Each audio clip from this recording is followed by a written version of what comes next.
He is so filthy though. Look at him. I wish you were this filthy. Look at this dirt. Red dirt everywhere. Pilbara red, mate.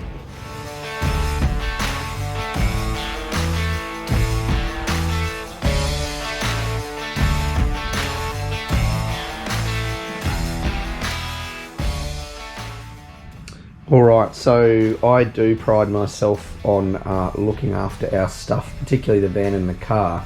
However, there is one area with the last 6 months of full-time travel that I have let go, probably because there was no point of trying to keep the dust out. So I've just emptied the contents of the tray where I keep all my spares, the swag, the fridge and an auxiliary battery, a few other bits and pieces. And have a look at this. So it's fair to say, if you're travelling through outback Australia, you're going to have some mess to contend with if you're going to run a standard tonneau cover. Now, not having a canopy, I can't actually tell you whether it's better or not, but have a go at this. Half the Kimberley and the Pilbara's back here. This is my rough country fridge slide. Did not last. It's the rough country, so to speak. I'm in the middle of just trying to pull this out, and I'll probably go for an MSA slide, but it's pretty obvious that I'm going to have to find some form of canopy option, and I'm leaning towards a SmartCAP at the moment. But anyway, have a go at that. It's going to take a bit of cleaning up.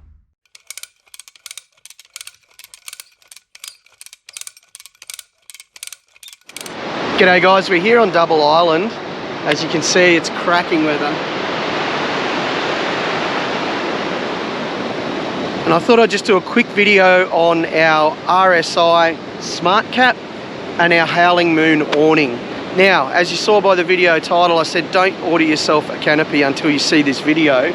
And that's simply because we love this. Now, just full transparency, we're not being sponsored by RSI or Howling Moon at this point in time. However, I've just been really impressed with this this fit out, and the reason I'm so impressed is one, the price, and two, the added flexibility that it's given my touring BT, who's belovedly named Barry. So there's 3 different types of SmartCAP Evos in this particular range. We've gone for the Defender, and the Defender is effectively just stainless steel, the whole powder coated stainless steel, the whole way around. So as you can see, no glass in the sides, no glass in the rear here either. The reason we did that is because we tow vans all the time. We don't want rocks hitting the van and then coming back and smashing glass. We've seen that in so many instances while we were doing our lap. So the other ones that are in this range are the Adventurer, which has glass at the back and glass at the front so you can see through with your rear vision mirror. And then you've also got your sports model, which is a little bit more expensive, has a window on the side here, a window on the other side and glass at the back. Great for people who've got dogs and those sorts of things. So let's have a quick look at the quality of this canopy first. Dee, I'll get you to have a look here. You notice the quality of these rubber seals and pinch welds. And we've pushed this, we've had this canopy for about a month now, and we've had an awful lot of rain when we've been out on our adventures. We haven't had a drop of rain in the canopy, which is really, really cool.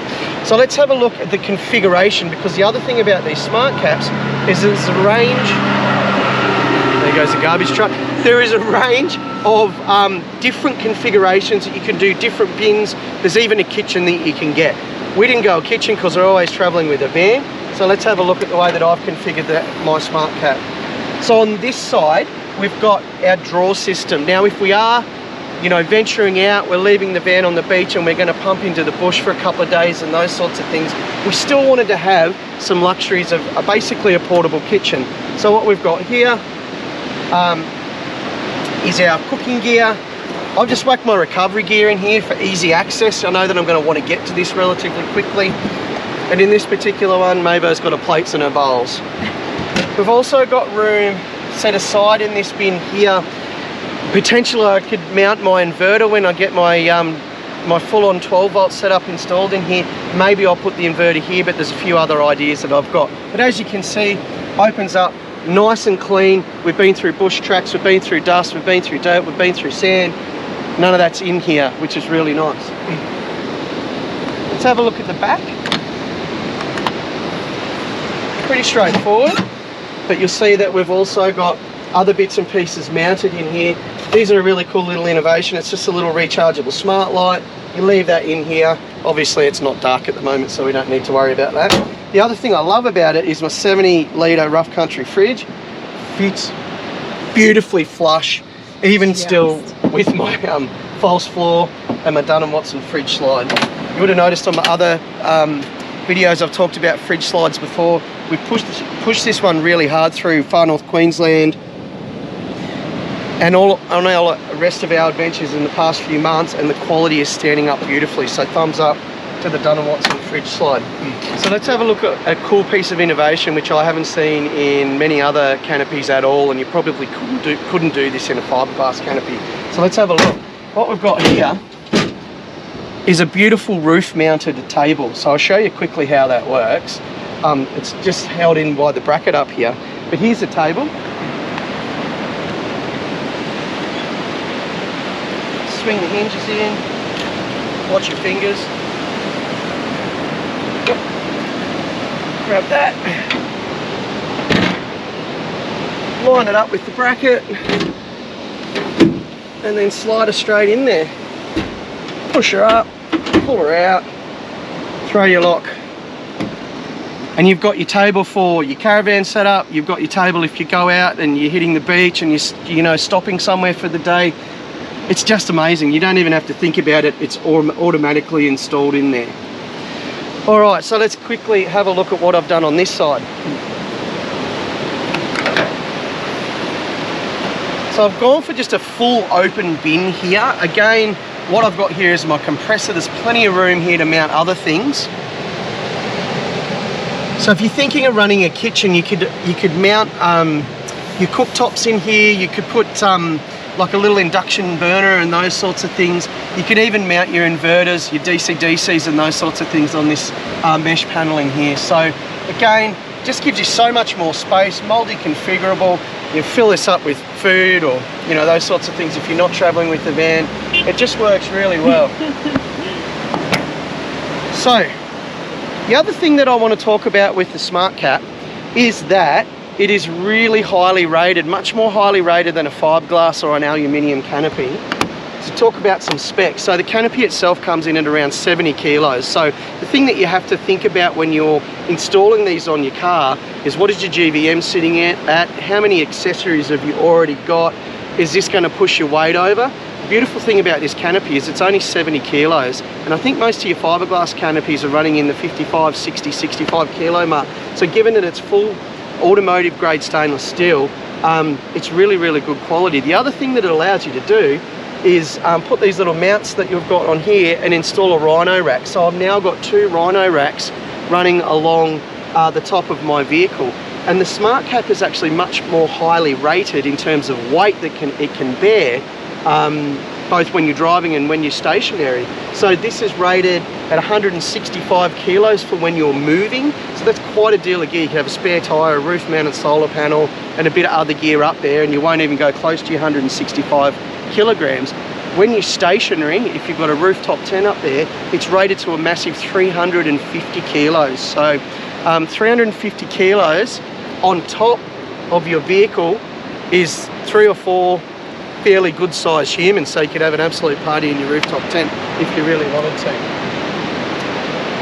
So we're really stoked with this.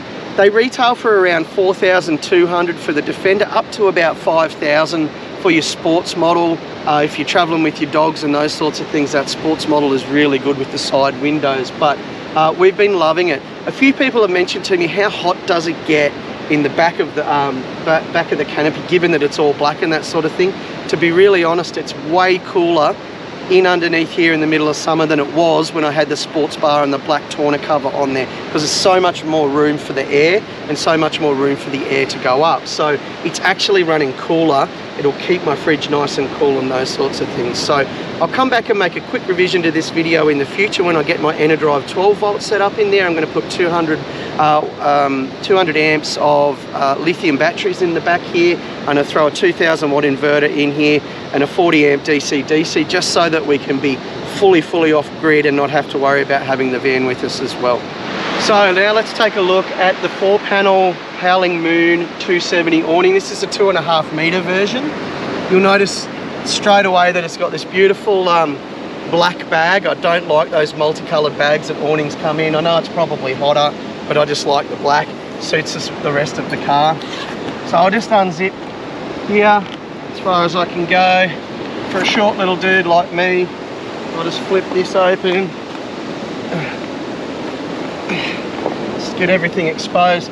All right, now we've gone for the reflective model, and I don't know how many awnings on the market actually have this as an option. It was $100 extra, but this canvas in this awning reflects the heat upwards, and I've got to say it does an awesome job at making it cooler under the awning. So all you do is undo these clips. Now I store my ground pegs and those sorts of things in the awning flap, just because I don't want to forget them, and they actually pack in that bag nicely. Grab your lead rope.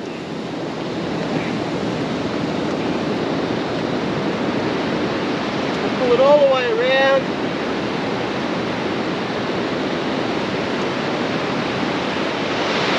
So I just run it all the way around here and then tie this off, or clip it off, just on the Rhino rack at the front here. So nice and secure. Now, really quickly, some points about this awning. Now, it is totally freestanding. On days like today, you don't need any legs, you don't need any ropes, because it's simply a beautiful day with very little wind. However, each of the uprights have a pole installed in them, so you can run that pole down to the ground, give her a twist off, and then actually pin that to the ground with your pegs. The other piece of innovation that I really like about this is if you're setting up in really wet conditions, you've got your guy rope zipping in the middle of this awning panel. Now that sounds a bit weird. You usually have your guy ropes over here, which you can attach on the little clip on the outside here. And what these do is allow you to pull this guy rope to the ground, so that if it's pouring rain, it creates a V in each of the panels where the rain is simply going to run down here. So it's a great piece of innovation, something that I wouldn't have thought of, but it means that it's even more weatherproof.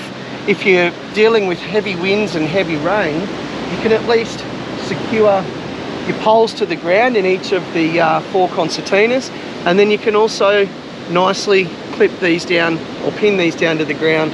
You'll also notice this canvas, very reflective, a bit of a close-up there, and it's automatically cooler standing under this awning right now. So I find this, I've only had it out 5 or 6 times now, but I found it really good value. Sitting at around $1,400 retail from memory, it sort of completes everything on the car. Again, if we're off grid, we leave the van, we take off for a few days to do some camping in the swag and that sort of thing, this gives us a massive footprint where we can throw our swags underneath here, keep everything under cover, do our cooking and that sort of thing, and away we go. So overall, we're stoked with our RSI SmartCAP. The extra room that it's given us has meant that we can truly go off grid, not having to worry about having a caravan with us and those sorts of things. And in that scenario as well, this Howling Moon awning does a beautiful job in terms of giving us a big footprint. We'll be cooking off the tailgate here, we'll have our fridge off the tailgate here, room for a swag up the side here. If the weather comes in hard, we've also got those innovations in terms of how we pin it to the ground and how we make it more rain resistant. There's also side walls, or almost like modular tents that you can build off your canopy. We haven't bothered with those again because we travel with the van, but the innovation, the design, the quality, the looks, and I think that they're pretty reasonable value for money when you compare them to, say, an ARB canopy or anything like that as well. So thumbs up, get onto RSI, get onto Howling Moon. We're stoked with it.